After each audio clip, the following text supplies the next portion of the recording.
Ganjar atau Anies. Maka di putaran kedua, Anda harus siap-siap. Kalau Anda pendukung Ganjar, Anda harus pindah. Ini Ade Armando itu waktu itu masih di Cokro TV. Saya kan pengikut Cokro TV ya.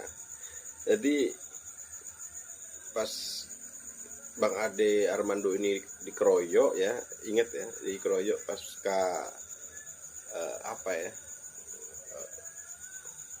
mahasiswa kayaknya, demonstrasi mahasiswa kayaknya. Cokro TV pasang badan untuk dia. Terus sekarang dia ya, yang lagi viral ya, yang lebih viral itu Ade Armando itu dulu gini. Dulu pernah nge-tweet atau di kontennya si Ade Armando ini selalu bilang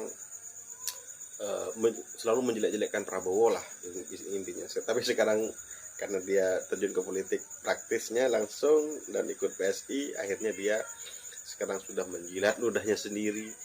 Dia sudah sekarang mendukung Pak Gemoy, mendukung Prabowo mati-matian. Nih lihat nih. Dukung Anies.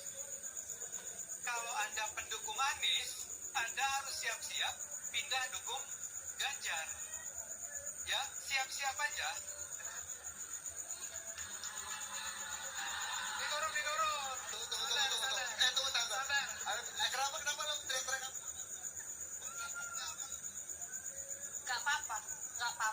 Gak apa-apa. Kira nggak mau. Yang penting gak dua. Aduh, kena ulti audiennya sendiri. Apa katanya? Nggak apa-apa, yang penting gak dua katanya. Iya, benar. Buat saya tuh juga nggak apa-apa. Ya, nggak apa-apa kalau Anda bergabung. Tapi siap-siap nih ya, kalau Anda pendukung PDIP yang keras gitu ya, Anda nanti akan harus siap mendukung PKS. Loh kenapa Bang Ade? Kenapa sang pemilik akal sehat ini kenapa ini? Untuk melawan kekuatan yang besar karena sudah dimiliki oleh istana langsung ya. Karena ini kan musuhnya langsungnya berkuasa gitu kan. Sedangkan sudah jelas dari pertama sudah mau diresmikan pencalonan sudah ada pelanggaran etik gitu kan. Terus juga pelanggar etik kumpul dengan pelanggar HAM gitu loh. Terus kalau misalnya kita yang mencintai negara ini gitu kan, yang mencintai negara ini dan demokrasi di negara ini harus jadi satu barisan antara nasionalis dengan agamis. Ya kenapa? Ini bentuk kecintaan kita kan gitu. Ini bentuk kecintaan kita kepada negara ini, bentuk kecintaan kita kepada demokrasi ini. Jangan ditakut-takutin si pemilik akal sehat. Slow aja sudah.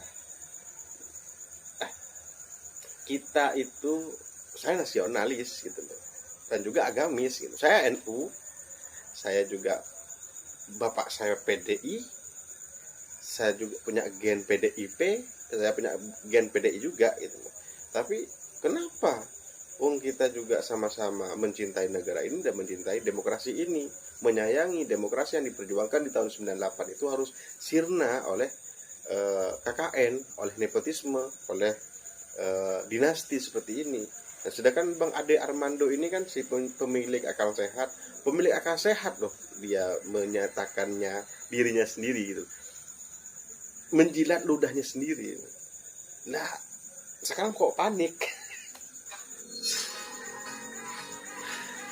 Keren cuy.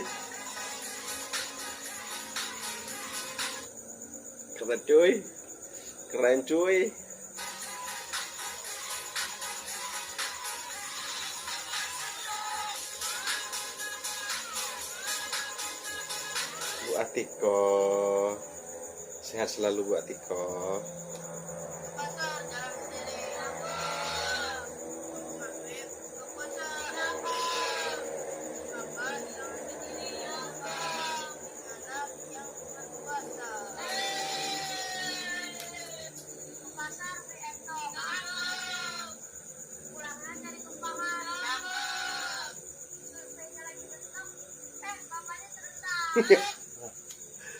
Surveinya lagi mentok, bapaknya turun tangan. Bukan cuma turun tangan, Dek, menurunkan menteri-menterinya dan bansos-bansosnya loh, Dek. Kurang kritis lagi nih, kurang kritis lagi. Surveinya sudah mentok, ya kan? Surveinya sudah mentok, turun gunung, bagikan bansos-bansos. Di mana ada Pak Ganjar, di situ ada Pak Jokowi mengikutin. Iya juga. Aduh, lucu.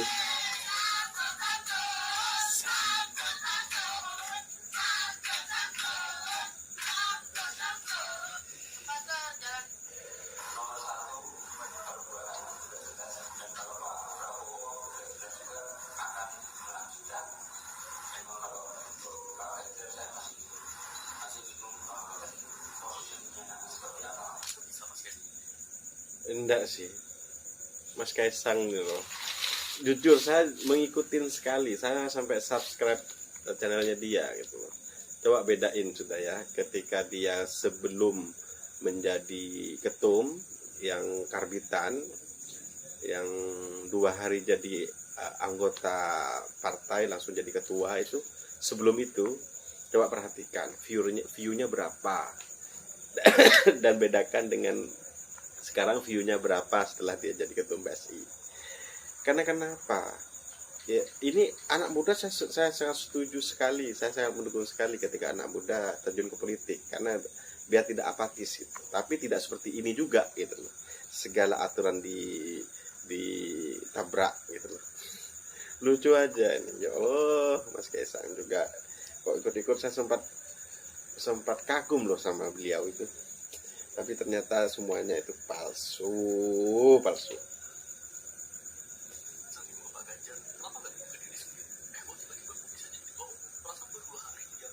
Tuh dengerin.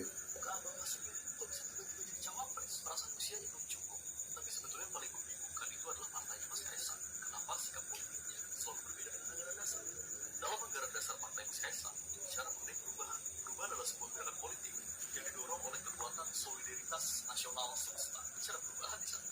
Tapi kalau ada koalisi perubahan, justru tidak dikasih dukungan, malah disudutkan oleh kader-kader. Berdiri sejak 2014 langsung menempel kepada kekuasaan. 2019 terus dengan kekuasaan, dan sekarang 2024 tinggal lurus dengan kekuasaan. Kapan perubahan? Dalam ADART partai Mas Kaisang juga bilang, partai ini ingin membentuk gelombang kembali. Ya, cara-cara politik pusat, salah satunya adalah militeristik. Sekarang 2 dari 3 capres non militer. Kenapa justru yang dikasih perubahan adalah capres militer? Kok bisa begitu? Seperti yang tadi saya ceritain ya. Ketika 2 hari menjadi anggota langsung jadi ketuanya itu kan di sana udah lucu banget, lucu sekali gitu loh. 2 kata lucu ini. Dan sekarang pendukungnya ya Tuhan. Beda sama ADART. Belum Senayan aja konstitusi partai sendiri sudah banyak dilanggar. Terus gimana janji ke rakyat memperjuangkan RUU perampasan aset, BPJS gratis? Kira-kira bakal terrealisasi gak ya? Bingung kan? Mau terrealisasi gimana sih? Orang semuanya sudah dari ketuanya sampai ke kader-kadernya, itu semuanya apa yang dinyatakan beberapa bulan lalu sekarang langsung berubah. Jangankan itu, ADART-nya sudah aja, rumahnya sendiri aja dirusak gitu. Apalagi rumah yang di luar itu, rumah orang lain yang di luar itu, ya gampang sekali dirusak. Versi saya ya. Soalnya ADART loh, anggaran dasar rumah tangganya aja dirusak gitu kan gitu. Mau berharap apa lagi gitu kan. Udah cukup sekian dulu, kita sambung besok lagi, oke guys.